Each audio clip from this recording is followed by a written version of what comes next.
जय हिंद दोस्तों। आज हम लोग पढ़ेंगे 2024 का अर्थशास्त्र पेपर जो कक्षा 12 के लिए है। ये है 2024 का पेपर। 136 होता है सब्जेक्ट कोड और इधर 129 FE लिखा है, ये सब्जेक्ट कोड होता है जो जिले वाइज डिस्ट्रीब्यूट किया जाता है। ये समय 3.25 घंटे का है और पूर्णांक 100 नंबर का है।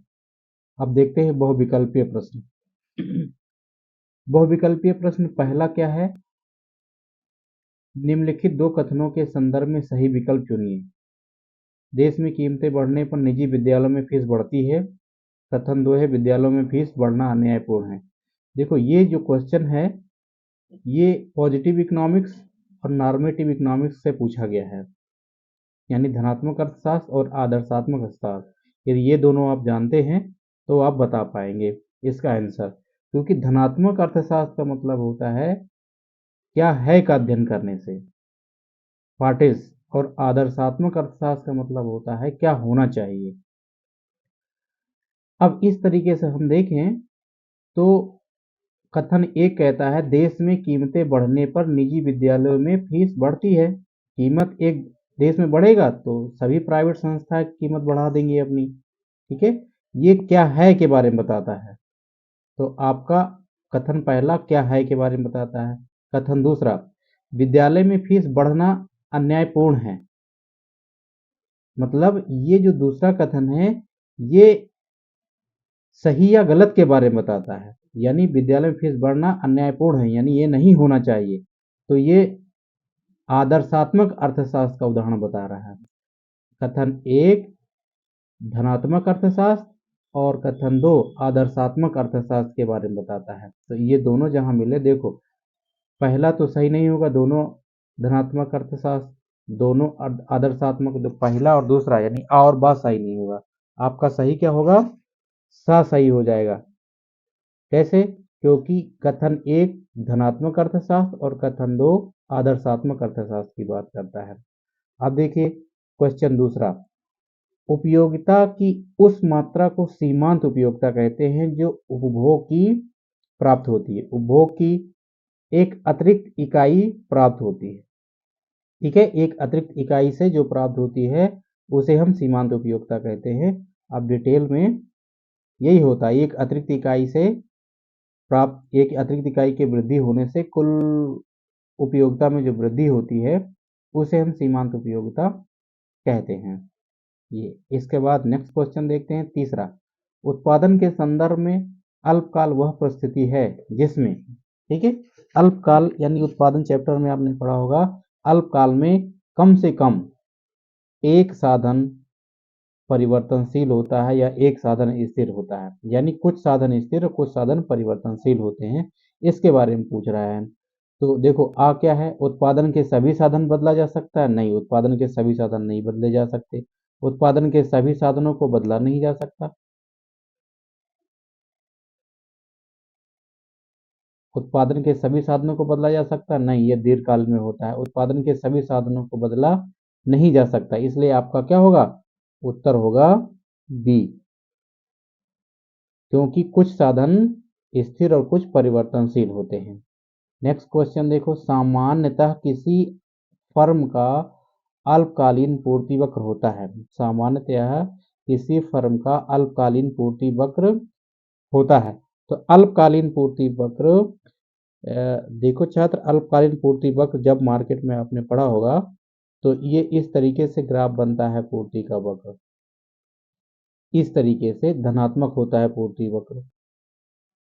तो ये धनात्मक पूर्ति वक्र ये दीर्घकालीन पूर्ति वक्र के बारे में बताता है, जो कीमत बढ़ने पर पूर्ति बढ़ती है। लेकिन अल्पकालीन पूर्ति वक्र इस तरीके से बनता है, वहां पर समय कम होता है, इसलिए पूर्ति वक्र इस तरीके से सीधे हो जाता है, वाई अक्ष के समानांतर हो जाता है। इसे कहा जाता है सप्लाई वक्र, ठीक है। ये होता है एक्स अक्ष, ये होता है वाई अक्ष, ठीक है। तो आपका आंसर हो जाएगा अल्पकालीन पूर्ति वक्र ऊर्ध्वाधर रेखा के आकार का हो जाएगा, तो आपका आंसर हो जाएगा सा। ठीक है, नेक्स्ट क्वेश्चन पांचवा देखते हैं। किसी योजनाबद्ध अर्थव्यवस्था में उत्पादन तथा वितरण संबंधी निर्णय लिए जाते हैं। उत्पादन तथा वितरण संबंधी निर्णय लिए जाते हैं। ध्यान है ये योजनाबद्ध है। योजनाबद्ध, योजना कौन बनाता है? योजना सरकारें बनाती हैं। इसलिए जब स्वतंत्र मार्केट काम करता है तो कीमत यंत्र बाजार यंत्र पर काम करता है, लेकिन जब कोई योजना बनाया जाता है, सरकार का हस्तक्षेप हो जाता है, तो वो अर्थव्यवस्था सरकार निर्णय लेती है उसमें क्या उत्पादन किया जाए, कैसे उत्पादन किया जाए। तो आपका आंसर होगा आ, पांचवा का। छठा में देखिए, सरकारी बजट में हस्तांतरण भुगतान वह भुगतान है जो सरकार करती है। सरकारी बजट में हस्तांतरण यानी ट्रांसफर पेमेंट क्या होता है?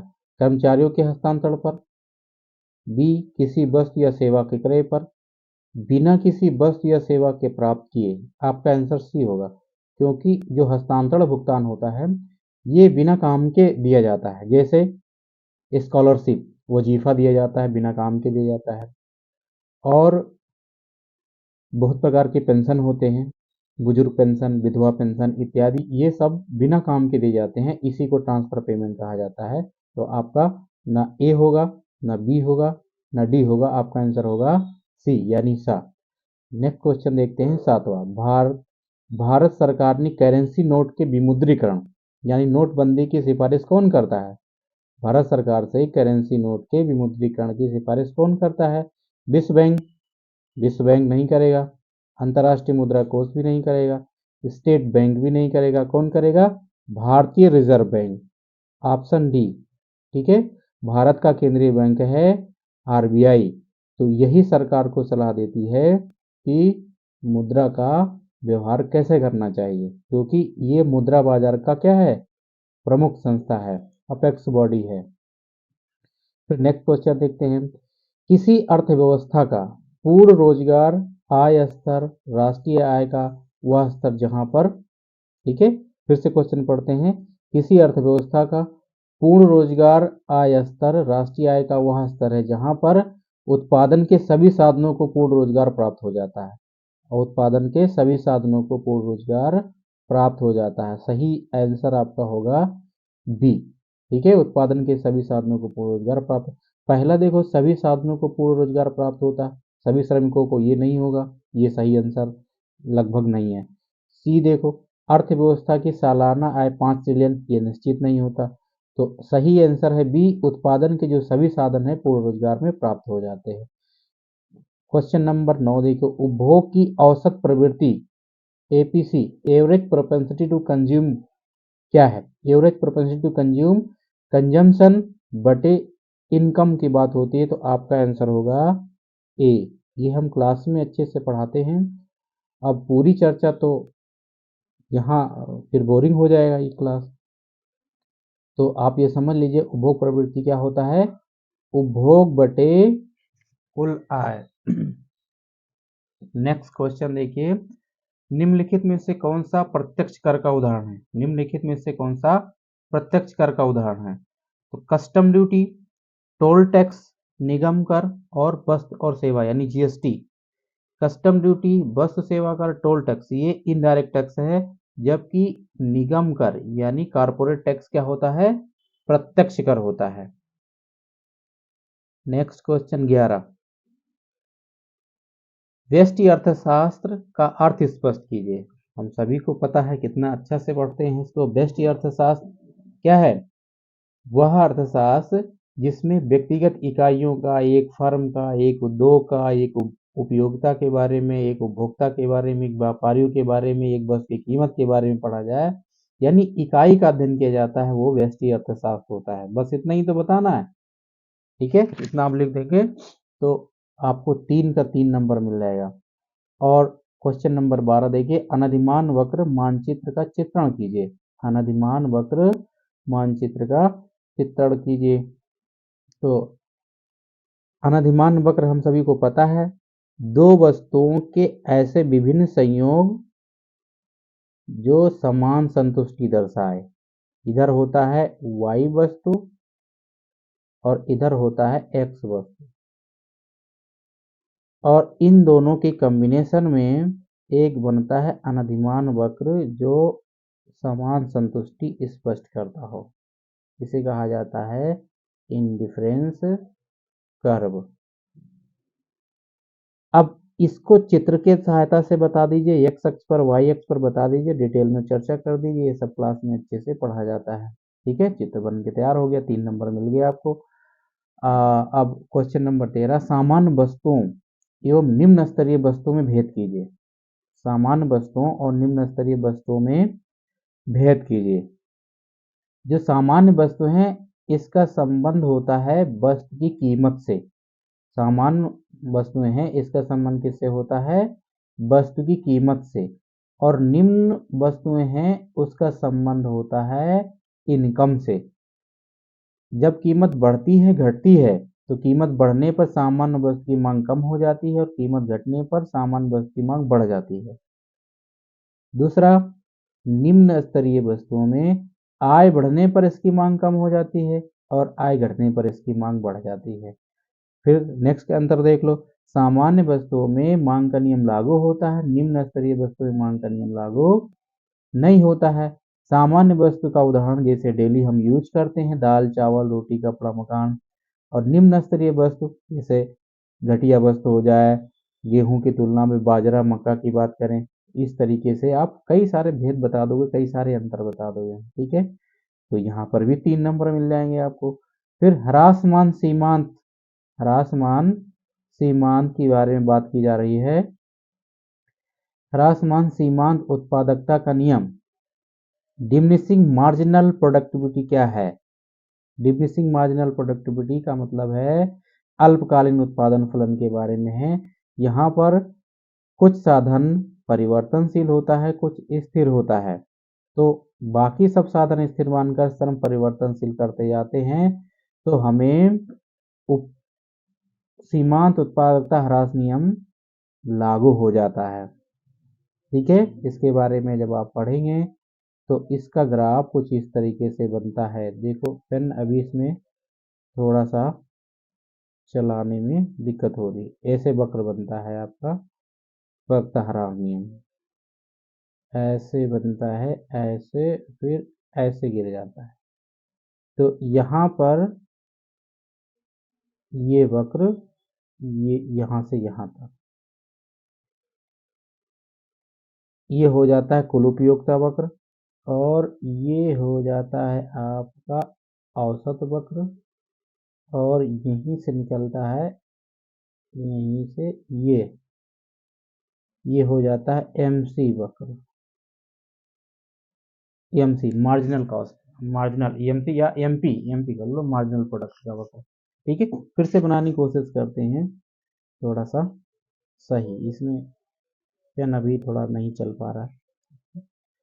फिर से बनाने की कोशिश करते हैं ये ग्राफ ह्रासमान सीमांत उत्पादकता को दिखाने के लिए।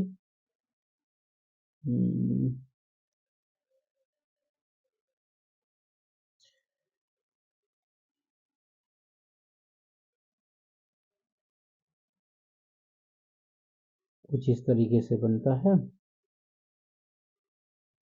और यहीं से जाता है कुल उपयोगिता का वक्र ऐसे, और ऐसे गिरना शुरू हो जाता है, जहां पर ये अधिकतम हो जाता है, यहीं पर सीमांत उपयोगिता शून्य हो जाती है। ये होता है TP,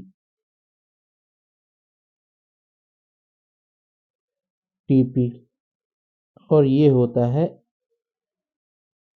MP, marginal product, marginal productivity, और इसके बाद ये होता है एवरेज, एपी।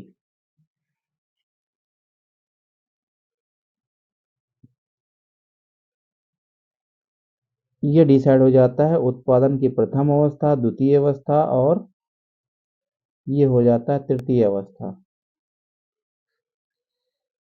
ये जो इस तरीके से वक्र जाता है और ऐसे हो जाता है, ये किसके कारण हो जाता है? उत्पादकता ह्रास नियम के, सीमांत उपयोगिता ह्रास नियम के कारण। जैसे जैसे एक साधन स्थिर करके दूसरा साधन परिवर्तनशील करके बढ़ाते जाते हो, एक सीमा के बाद क्या हो जाता है, उत्पादन ह्रास नियम लागू हो जाता है।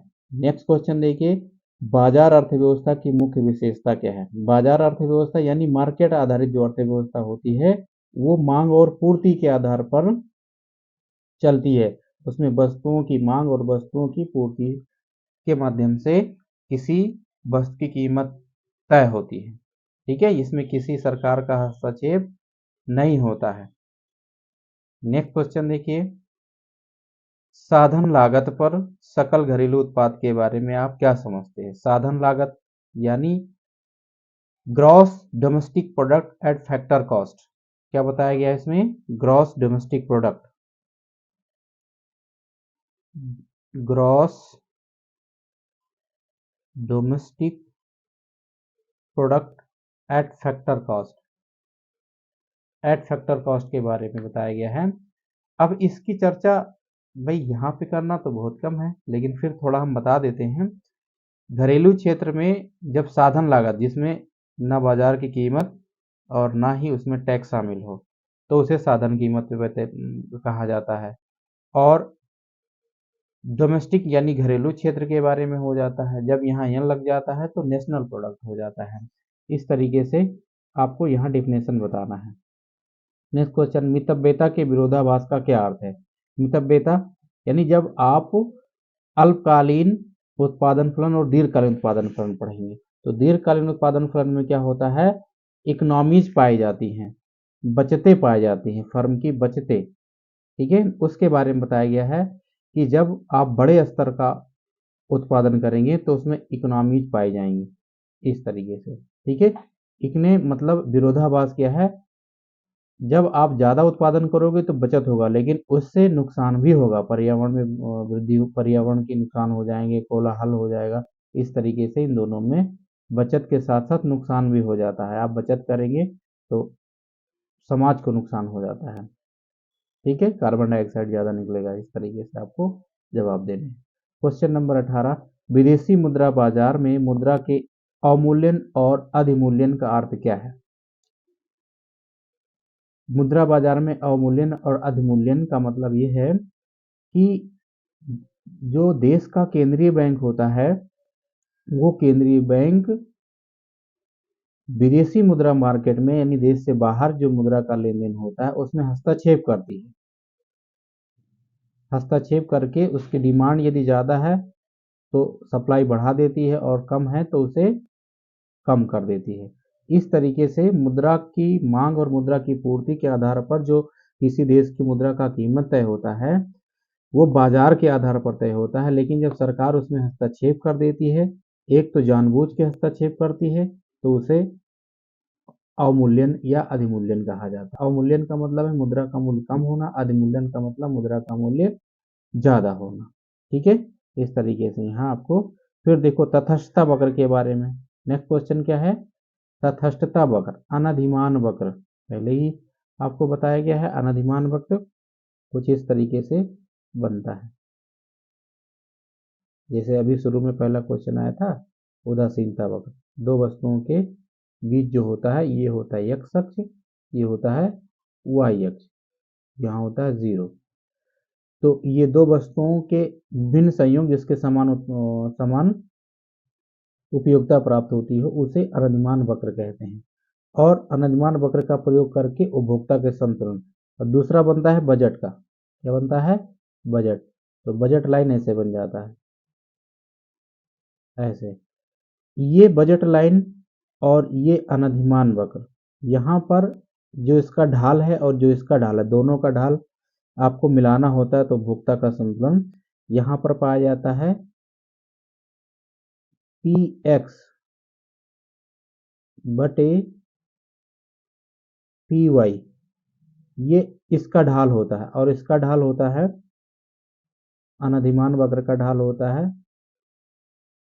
Marginal rate of substitution on X Y. जब इन दोनों का ढाल बराबर हो जाता है तो कहते हैं उपभोक्ता का संतुलन हो गया। अब इन दोनों ग्राफ को मिला देते हैं। ये ले आए बजट लाइन, ये बजट लाइन है और इसी पे हमने टच करा दिया अनाधिमान वक्र को, अनाधिमान वक्र को। तो ये जो बिंदु बना यहाँ पे टचिंग पॉइंट, ये हो गया उपभोक्ता के संतुलन, क्योंकि इस बिंदु पर क्या है, MRS, MRS is equal to PX divide by PY, ये बराबर है, PX और PY बराबर, ये दोनों का ढाल बराबर हो जाए तो उपभोक्ता के संतुलन हो जाता है। अब देखिए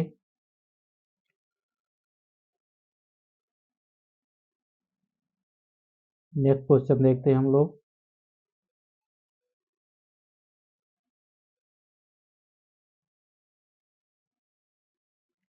कुल स्थिर लागत, ये है कुल स्थिर लागत, कुल परिवर्तनशील लागत और कुल लागत की अवधारणा बताइए। कुल लागत बराबर होता है, कुल लागत यानी टोटल कॉस्ट, टोटल कॉस्ट बराबर, टोटल कॉस्ट बराबर होता है TC बराबर TFC plus total fix cost plus total variable cost, ये दोनों का योग होता है टोटल कॉस्ट। यदि हम इससे ग्राफ बनाएं तो ग्राफ में कुछ इस तरीके से बनेगा,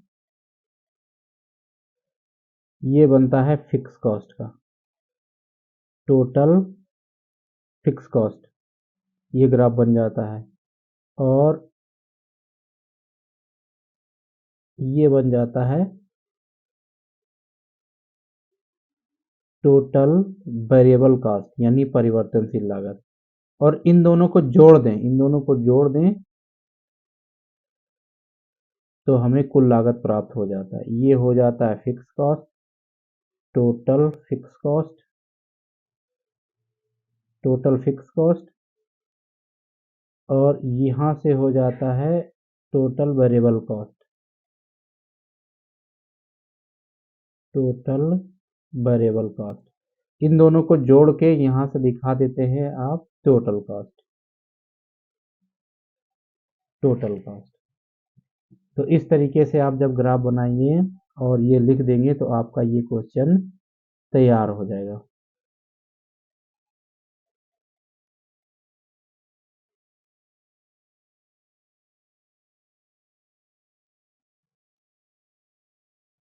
नेक्स्ट क्वेश्चन देखिए, नेक्स्ट क्वेश्चन है पूर्ण प्रतिस्पर्धा बाजार की विशेषता का वर्णन कीजिए। तो पूर्ण प्रतिस्पर्धा बाजार की विशेषता क्या है, इसमें उपभोक्ताओं की संख्या और यानी क्रेताओं की संख्या और विक्रेताओं की संख्या अधिक होती है, बाजार का दोनों को पूर्ण ज्ञान होता है, वस्तुएं समरूप होती हैं, कीमत समान होता है, कंपटीशन खूब पाया जाता है, ये सब इनकी विशेषताएं हैं। ठीक है, ये काल्पनिक बाजार होता है। नेक्स्ट देखिए क्वेश्चन, आय के वर्तुल आकार को प्रवाह को चित्र द्वारा प्रदर्शित कीजिए। तो आप ये मैक्रो इकोनॉमिक्स को पढ़े होंगे कि 2 क्षेत्रीय मॉडल, 3 क्षेत्रीय मॉडल और 4 क्षेत्रीय मॉडल। एक तरफ होता है घरेलू क्षेत्र यानी डोमेस्टिक एरिया, ठीक है, घरेलू क्षेत्र, और दूसरा होता है उत्पादक क्षेत्र, उत्पादक क्षेत्र। घरेलू क्षेत्र इनको क्या देता है, घरेलू क्षेत्र इनको देता है श्रम, श्रम, पूंजी, साहस, ये देता है, ठीक है, भूमि, भूमि देता है। और उत्पादक इनको क्या देता है, साधनों का भुगतान देता है, साधनों का, साधनों का भुगतान देता है। तो इस तरीके से एक जगह से साधन जाता है, उसके बदले में वो पैसा यहाँ पहुंचाता है, इसी को कहा जाता है आय का प्रवाह। यहाँ से साधन, यहाँ से पैसा, फिर यहाँ से पैसा इनको वस्तु खरीदा जाता है, इस वस्तु की कीमत ये पे करते हैं। इस तरीके से ये जो चक्र चलता है इसी को क्या कहा जाता है, आय का प्रवाह। ये दो क्षेत्रीय प्रवाह हो गया।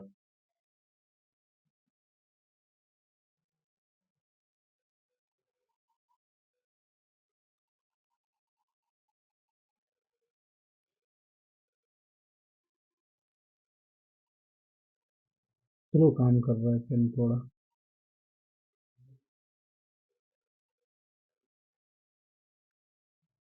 अब देखिए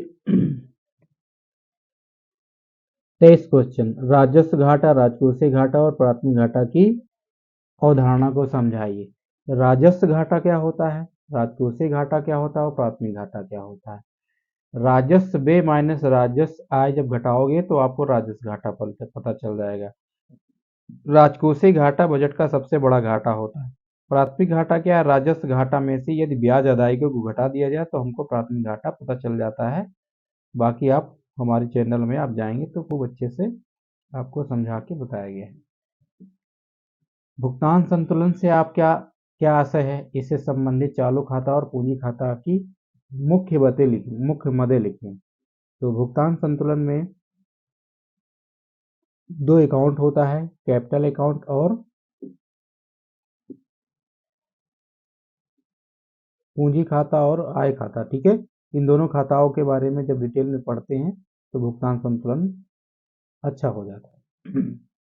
नेक्स्ट देखिए, केंद्रीय बैंक की परिभाषा लिखिए। केंद्रीय बैंक की परिभाषा लिखिए। तो किसी देश का जो मुद्रा बाजार का हेड होता है उसे हम केंद्रीय बैंक कहते हैं, जैसे भारत में आरबीआई। केंद्रीय बैंक के विभिन्न कार्यों का वर्णन कीजिए। केंद्रीय बैंक का काम क्या है, नोट का निर्वहन करना, बैंकों का बैंकीकरण करना और सरकार के बैंक के रूप में कार्य करना, बैंकों को नियंत्रित करना, ये सब इसके कार्य होते हैं। अल्पावधि में, ये दीर्घ उत्तरीय प्रश्न है, 10-10 नंबर का है, इसमें डिटेल में लिखना पड़ेगा। अल्पावधि में अर्थव्यवस्था की संतुलित आय का चित्र बनाइए। ठीक है, अल्पावधि में अर्थव्यवस्था के संतुलन आय का चित्र बनाइए। देखो यहाँ पर अल्पकाल का मतलब है किन्स के रोजगार सिद्धांत के बारे में बताना है। किन्स के रोजगार सिद्धांत के बारे में आपको बताना है। तो किन्स का रोजगार सिद्धांत संतुलन इस तरीके से कुछ बनता है, ग्राफ इस तरीके से ग्राफ बनता है, यहाँ से ऐसे ये हो जाता है उपभोग, ये हो जाता है निवेश। ठीक है, ये उपभोग और निवेश दो क्षेत्र में जोड़ दें तो यहाँ पर रोजगार की प्राप्ति हो जाती है। यदि गवर्नमेंट जोड़ दे तो आगे और चला जाएगा। तो इस तरीके से ग्राफ बनता है, यह फुल एम्प्लॉयमेंट हो जाता है, लेकिन अल्पकाल में पूर्ण रोजगार से पहले ही यदि गवर्नमेंट जोड़े तो इधर हो जाता है। तो इस तरीके से ग्राफ बना है, आप पढ़े होंगे। नेक्स्ट 26 क्वेश्चन देखिए, उत्पादन के क्षेत्र में दीर्घकाल से आप क्या समझते हैं, पैमाने के प्रतिफल के नियमों की व्याख्या कीजिए। दीर्घकाल में उत्पादन के सभी साधन परिवर्तनशील हो जाते हैं, तो इसे कहा जाता है returns to scale. Returns to scale, पैमाने के प्रतिफल हो जाते हैं। तो यहाँ पर पैमाने के प्रतिफल तीन अवस्था हो जाती है, बढ़ते प्रतिफल, बढ़ते पैमाने का प्रतिफल, ठीक है, increasing increasing returns to scale, constant returns to scale और डिक्रीजिंग रिटर्न्स टू स्केल, तीन हो जाता है। इसके अथवा में दूसरा क्वेश्चन दिया गया, सरकार के राजस्व बजट तथा पूंजीगत बजट को मदों का वर्णन कीजिए। राजस्व बजट जो राष्ट्रीय राजकीय आय जिसमें कोई उधारी या किसी प्रकार का दायित्व नहीं बनता है। पूंजीगत बजट में क्या होता है, यहाँ पर दायित्व बन जाता है। ठीक है, ये डिटेल में पढ़ने योग्य है क्वेश्चन, यहाँ पर उतना कम समय में नहीं बताया जा सकता। मांग की लोच, मांग की कीमत लोच के प्रकारों का वर्णन कीजिए तथा मांग की लोच को प्रभावित करने वाले तत्वों का वर्णन कीजिए। मांग का लोच क्या है, किसी वस्तु के कीमतों में अनुपातिक परिवर्तन बटे उसके मांग में अनुपातिक परिवर्तन। ठीक है, मांग में अनुपातिक परिवर्तन का कीमत में अनुपातिक परिवर्तन के अनुपात को ही क्या कहा जाता है, मांग की लोच कहा जाता है। मांग की लोच को कौन कौन प्रभावित करता है, उस वस्तु की कीमत करता है, उससे संबंधित वस्तु की कीमत प्रभाव डालती है, मौसम का प्रभाव पड़ता है, उपभोक्ता के आय का प्रभाव पड़ता है। ठीक है, इस तरीके से बहुत सारे इसको प्रभाव डालते हैं। नेक्स्ट इसका अथवा करके क्वेश्चन क्या है, पूर्ण प्रतिस्पर्धा बाजार में किसी वस्तु के मूल्य निर्धारण की प्रक्रिया को चित्र बनाई। देखो पूर्ण प्रतियोगी बाजार में इस तरीके से बनता है।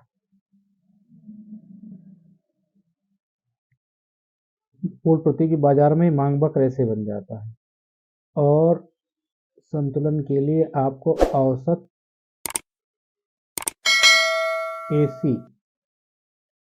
एसी का वक्र ऐसे बनता है और एमसी का वक्र ऐसे बनता है।